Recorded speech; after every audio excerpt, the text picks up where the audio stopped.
Well, it seems that your journey has ended. Very sorry about that. It was always going to end this way, of course.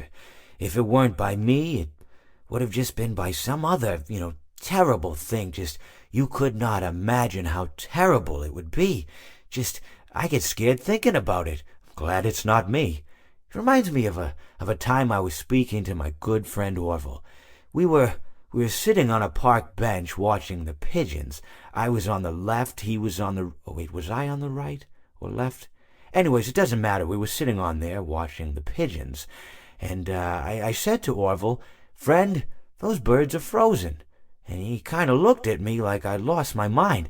But I reminded him that it was winter, and often birds will sit in a tree until they freeze. And then they sort of fall to the ground until the sun warms up and they can, move around again. So I said to Orville, "You might as well save those breadcrumbs until the birds thaw, because they can't very well enjoy them in the condition they're in."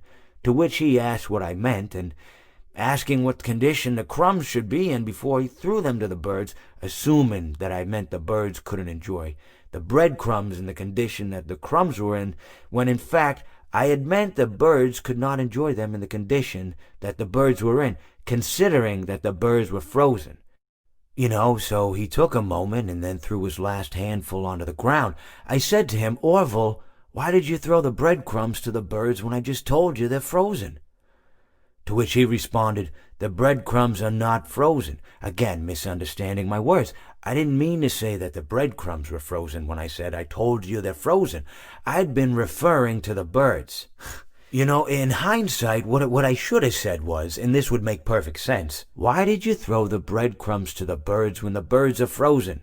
He misunderstood upon my correction, stating that he didn't know what else to do with the breadcrumbs, and that perhaps, when the birds thawed, they'd still be able to eat the crumbs. So I said to Orville, and this is what I said to him, I said, "Orville, the birds may be dead,